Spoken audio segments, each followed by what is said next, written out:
आप सभी को नमस्कार। स्वागत है आपका आज के सेशन पे। आज हम लोग करने वाले हैं संविधान का मोस्ट इंपॉर्टेंट एमसीक्यू। इससे पहले हमने 2 सेट और किया है जिसमें हमने 50 क्वेश्चन को कवर किया। अगर आपने उसे नहीं देखा तो ऊपर आई बटन पे लिंक आ रहा होगा, उसे जरूर जाके देख लीजिएगा। आपका आगामी जो भी एसआई का पेपर होने वाला है, हॉस्टल वार्डन का होने वाला है या आपका आरआई का होने वाला है या प्यून का होने वाला है, वहाँ पे कॉन्स्टिट्यूशन का महत्व रहता है और वहाँ पे ये क्वेश्चन आपके बहुत ही ज़्यादा महत्वपूर्ण साबित हो सकते हैं। सारे क्वेश्चन को करिएगा और इस सेट को भी लगाते चलिए, देखते हैं कितना बन पाता है आपका। पूरे हम लोग इसमें 25 क्वेश्चन को कवर करने वाले हैं।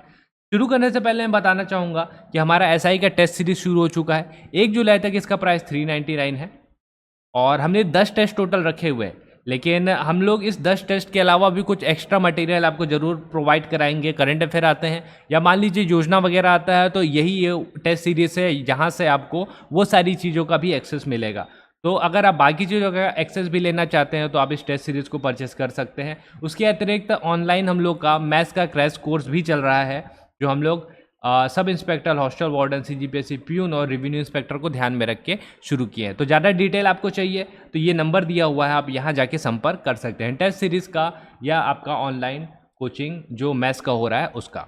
चलिए शुरू करते हैं और हम लोग कॉन्स्टिट्यूशन का पूरा 25 क्वेश्चन करेंगे। सबसे पहला क्वेश्चन है आप लोगों के लिए, महिलाएं, दलित, निर्धन एवं अल्पसंख्यक समूह भारत में लोकतंत्र के सबसे बड़े दावेदार हैं। ये आपका कथन है। कारण क्या है? भारत में लोकतंत्र अधिक आत्मसम्मान की कामना का वाहक बनकर उभरा है। वीडियो को पॉज करिएगा और इसको अटेम्प्ट करने का ट्राई करिएगा, ठीक है। इसका सही आंसर क्या हो सकता है उसको हम लोग देखेंगे।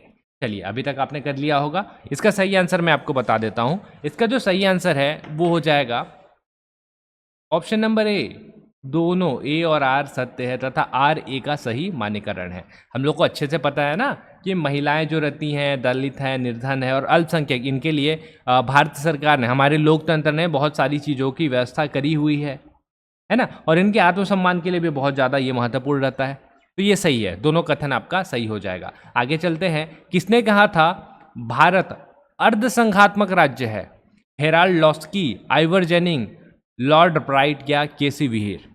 इसका सही आंसर क्या हो जाएगा? इसका सही आंसर है आपका ऑप्शन नंबर डी, केसी विहीर। इसका नाम ध्यान रखिएगा क्योंकि यही वो पर्सन है जिन्होंने, इंग्लिश में बोला गया इनको क्वासी फेडरल इन्होंने बोला है। क्वासी फेडरल का मतलब अर्धसंघात्मक राज्य है ना। हम लोग के जो भारतीय संविधान की हम लोग जब बात करें तो संघ शब्द जो है आपको भारतीय संविधान में कहीं भी लिखा हुआ नहीं मिलेगा। लेकिन एक बहुत ही फेमस केस है, इसको भी ध्यान रखिएगा, एसआर बुम्बई का केस है 1994 का। सुप्रीम कोर्ट ने अपनी टिप्पणी में कहा था कि जो हमारा जो ये है ना भारत का संविधान है वो संघीय है, ठीक है।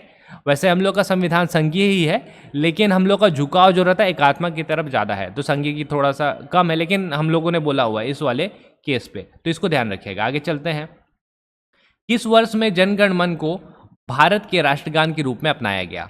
1948, 49, 50 या 51? तो आपको बताना है कि किस वर्ष अपनाया गया था।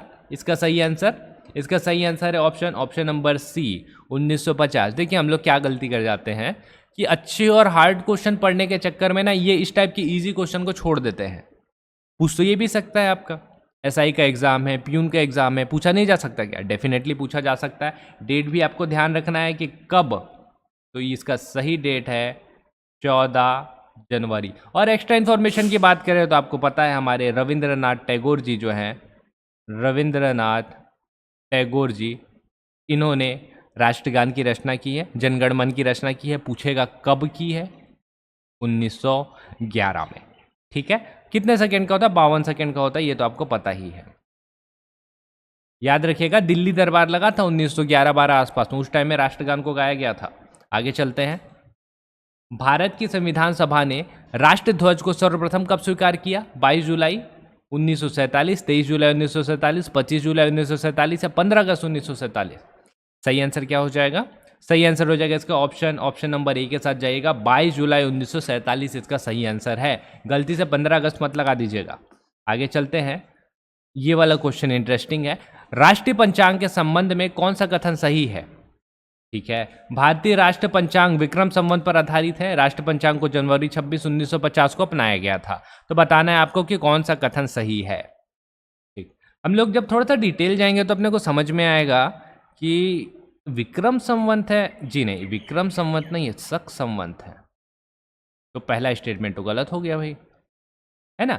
दूसरा, 26 जनवरी 1950 को अपनाया गया। जब थोड़ा सा आप रिसर्च करेंगे, आपने पढ़ा होगा तो आपको याद आएगा कि नहीं, इसको तो हमने 22 मार्च 1957 को अपनाया था। मतलब आपका दोनों कथन गलत है, ठीक है। ऐसे क्वेश्चन बन जाएंगे तो आप लोग फंस जाएंगे। तो ऐसे छोटे छोटे जो इजी क्वेश्चन है ना, इनको करते चलिएगा, है ना। इसको छोड़ना नहीं है, नहीं तो एक एक दो दो नंबर जो है आपका यहाँ पे वेस्ट होगा। आगे चलते हैं। भारतीय राष्ट्र ध्वज में चक्र किसका प्रतीक है? तो ये मैं समझता हूँ कि आप लोग सब कर लिए होंगे, समानता, न्याय, स्वतंत्रता या भाईचारे का। तो चक्र कहाँ से लिया गया है? अशोक के चक्र से लिया गया है, और वो किसका प्रतीक है? न्याय का प्रतीक है, ठीक है। आगे चलते हैं।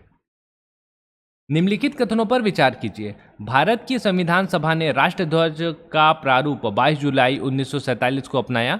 ऊपर में हमने कुछ इस टाइप का क्वेश्चन देखा है क्या? जी हाँ, देखा है। राष्ट्रध्वज के बीच चक्र में 21 तिल्लियां हैं। राष्ट्रध्वज की चौड़ाई और लंबाई का अनुपात 3:4 है। बताइए कौन सा कथन सही है। हम लोग को बाकी अगर इन्फॉर्मेशन नहीं पता है, हम लोग को ये पता है कि तिल्लियां जो है वो तो 24 होती है ना। तिल्लियां जो होती है वो 24 होती है, मतलब दूसरा वाला आपका कथन गलत हो जाएगा। तो दूसरा वाला को जब आप गलत करेंगे तो आपका आंसर निकल के आ जाता है, ठीक। बाकी आपको जरूरी नहीं है कि सारा इन्फॉर्मेशन पता हो, तो ऐसे क्वेश्चंस आपको मिलते हैं।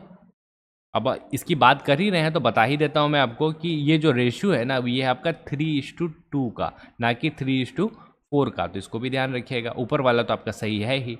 आगे चले। संविधान के निम्नलिखित में से किस प्रावधान के अंतर्गत भारतीय संसद को नया राज्य बनाने का अधिकार है? अनुच्छेद 1, 2, 3 या 4। तो जिसके तहत हम लोग बोल सकते हैं छत्तीसगढ़ राज्य का भी सृजन हुआ है, वो कौन सा अनुच्छेद है? अनुच्छेद नंबर 3। ये हमारा जो पार्लियामेंट है उसको ये पूरा का पूरा अधिकार देता है कि वो किसी भी राज्य का सृजन कर सकता है, किसी भी राज्य का नाम बदल सकता है। जैसे हम लोग का नाम क्या है? छत्तीसगढ़। हम लोग को नाम चेंज करना है तो पार्लियामेंट के पास ये अधिकार है, हम लोग को रिक्वेस्ट भेजना पड़ेगा। खैर, वो रिक्वेस्ट मानने के लिए पार्लियामेंट बातकारी नहीं है। हम लोग का नाम 36 फोर्ट भी रखा जा सकता है, ठीक है। प्रोटेस्ट होगा, वो सारी अलग चीज़ है, पावर है लेकिन इनके पास। आगे चलते हैं। संविधान के प्रथम अनुच्छेद के अनुसार भारत है राज्यों का समूह, राज्यों का फेडरेशन, राज्यों का कन्फेडरेशन या राज्यों का यूनियन। इसका सही आंसर है आपका option number D is the right answer, राज्यों का यूनियन। अब इसको ध्यान रखिएगा, आर्टिकल 1 से आपका क्वेश्चन पहले भी पूछा हुआ है और आगे भी पूछा जा सकता है। पूछता है कि भारत का नाम क्या रखा गया है, तो भारत का नाम जो है संविधान में वो है इंडिया, दैट इज भारत। तो संविधान में आपको भारत का दो नाम मिलेगा, एक मिलेगा इंडिया जो कि भारत है, इसको ऐसे करके डिफाइन किया गया है। और प्रथम जो अनुच्छेद है वहाँ पे हम लोग को बताया गया कि राज्यों का यूनियन है, हम लोग यूनियन ऑफ स्टेट।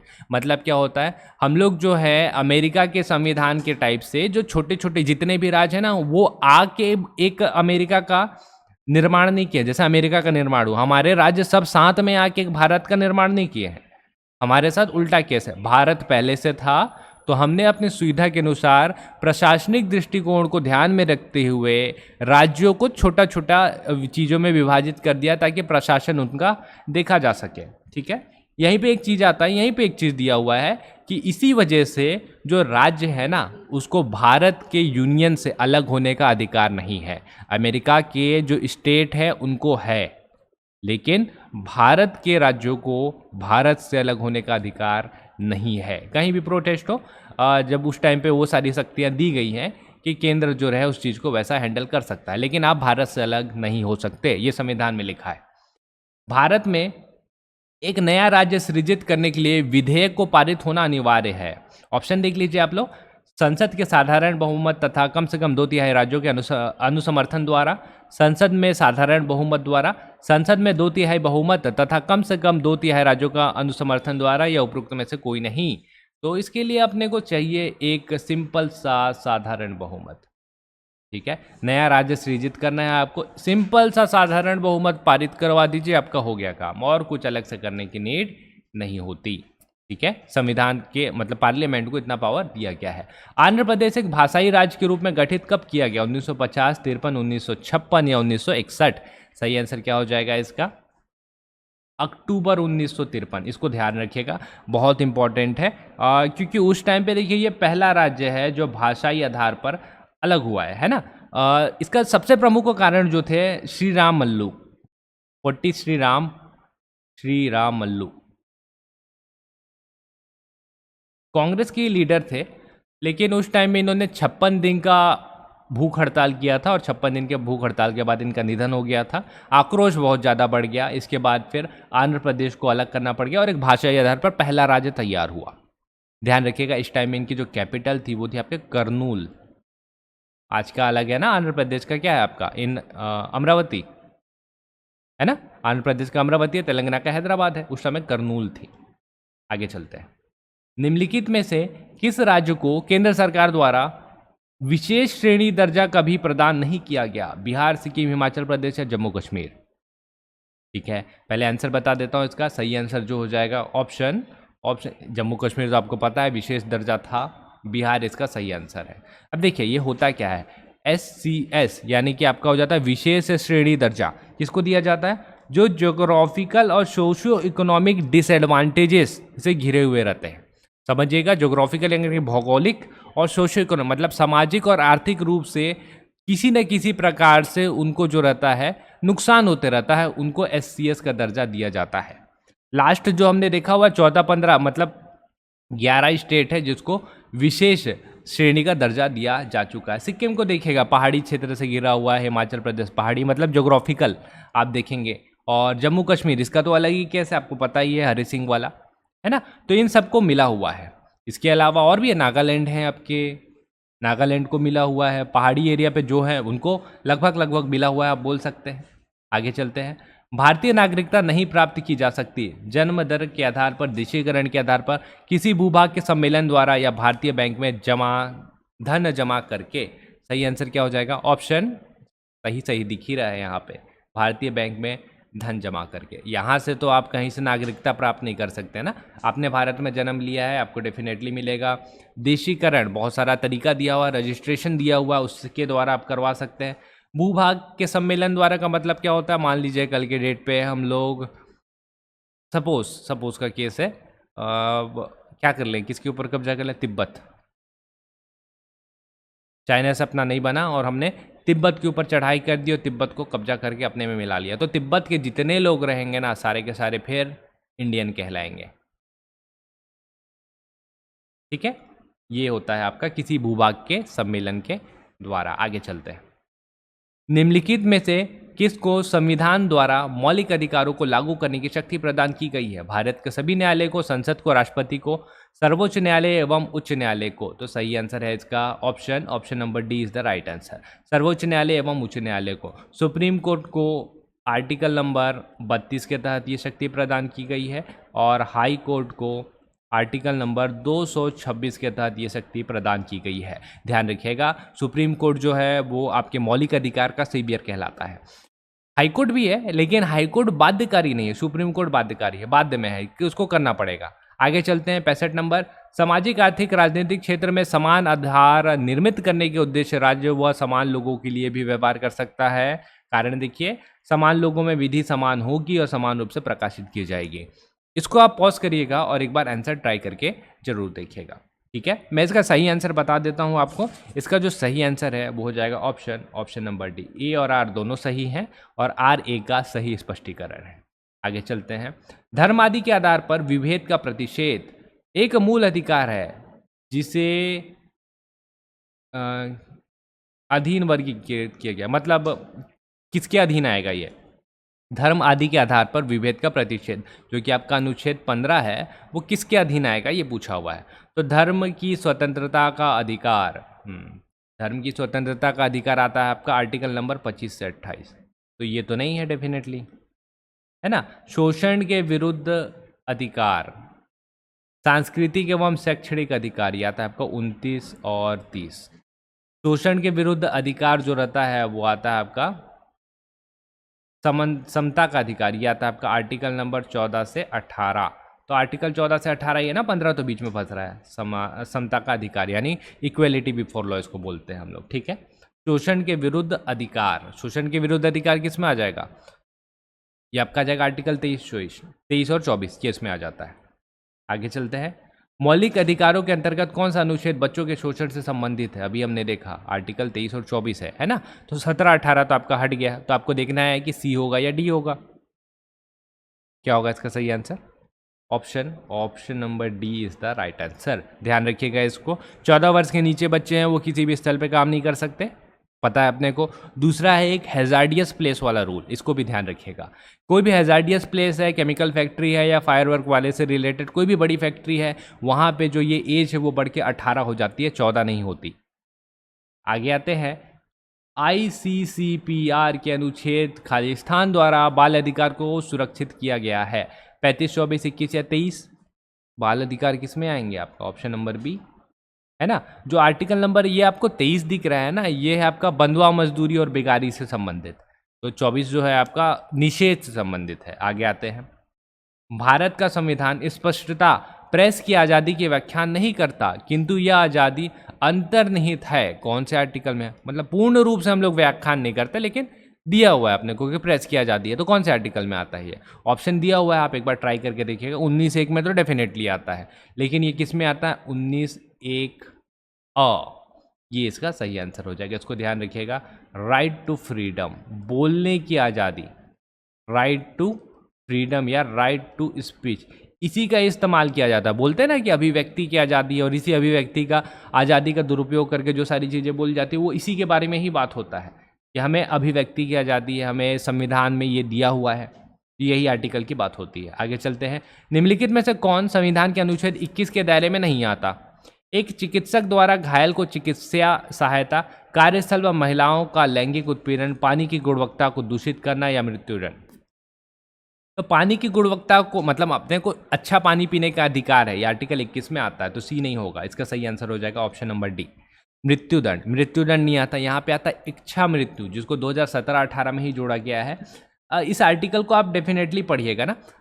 ये जो है आपका मेनका केस बहुत फेमस केस है, मेनका केस, ठीक है। मेनका केस से बहुत सारी चीज़ें आर्टिकल 21 में निकल के आई है। विदेश जाने का अधिकार बोलता है आपको, निष्ठा का अधिकार जो अभी रिसेंटली 2014 या 15 आसपास में जोड़ा गया, वो सारा आपका आर्टिकल नंबर 21 में ही आता है।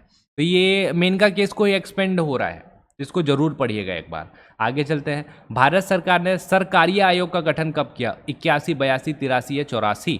तो सरकारी आयोग आपको देखने को मिलेगा ऑप्शन नंबर सी, 1983। सरकारी आयोग किससे संबंधित है पूछ सकता है आपसे, तो करिएगा। सेंटर स्टेट रिलेशन से रिलेटेड है आपका सरकारी आयोग। चलिए, आयोग की बात हो ही रही है तो मैं आपको एक क्वेश्चन देता हूँ। एक बहुत ही फेमस पर्सनैलिटी है जिनका नाम आपको पता है, बीपी मंडल। बीपी मंडल आयोग का संबंध किससे है? आपको कमेंट बॉक्स में कमेंट करके बताना है। बीपी मंडल आयोग का संबंध किससे है? भारत के संविधान में मताधिकार की आयु कौन से संविधान संशोधन के बाद 21 से घटाकर 18 कर दी गई है? 42, 45, 58 या 61? राइट आंसर है इसका 61वां संविधान संशोधन। अगला है, भारत के संविधान के अनुसार नागरिकों को कितनी स्वतंत्रताएं दी गई है? 6, 7, 8 या 9? तो 6 स्वतंत्रताएं दी गई है। आप काउंट करके देख लीजिएगा। आर्टिकल से बता देता हूँ आपको, मौलिक अधिकार ही हैं सारे के सारे। आर्टिकल नंबर 14 से 18 इक्वालिटी बिफोर लॉ। दूसरा आ जाएगा आपका 19 से 22, ठीक है, 19 से 22 आ जाएगा। 19 से 22 है आपका स्वतंत्रता का अधिकार। फिर आपका ये आ जाएगा शोषण के विरुद्ध अधिकार 23, 24। फिर आ जाएगा धार्मिक स्वतंत्रता का अधिकार 25 से 28। उसके बाद फिर 5वां नंबर आ जाता है आपका 29 और आर्टिकल नंबर 30, ये है आपका कल्चरल या संस्कृति को सुरक्षित रखने का अधिकार। और फिर आ जाता है आपका आर्टिकल नंबर 32, ठीक है, जो प्रोटेक्शन देता है अपने को। तो ये हो गए 6। आगे चलते हैं। भारत का पहला लोक सेवा आयोग का कब तैयार हुआ था? 1917, 26, 1947, 1951? बताइए सही आंसर क्या होगा? सही आंसर होगा इसका ऑप्शन नंबर बी, 1926। कमेटी का आपको नाम शायद ध्यान हो, नहीं होगा तो याद रखिएगा, ली कमीशन नाम था इसका।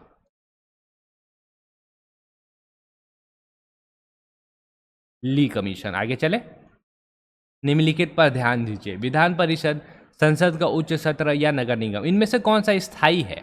1 2 1 3 2 3 या 1 2 3। देखिए स्थायी कौन होता है? जिसका विघटन नहीं होता। तो अपने को पता है संसद का उच्च सत्र यानी कि राज्यसभा के बारे में बात कर रहा है, ये तो स्थायी है, इसका कभी विघटन नहीं होता।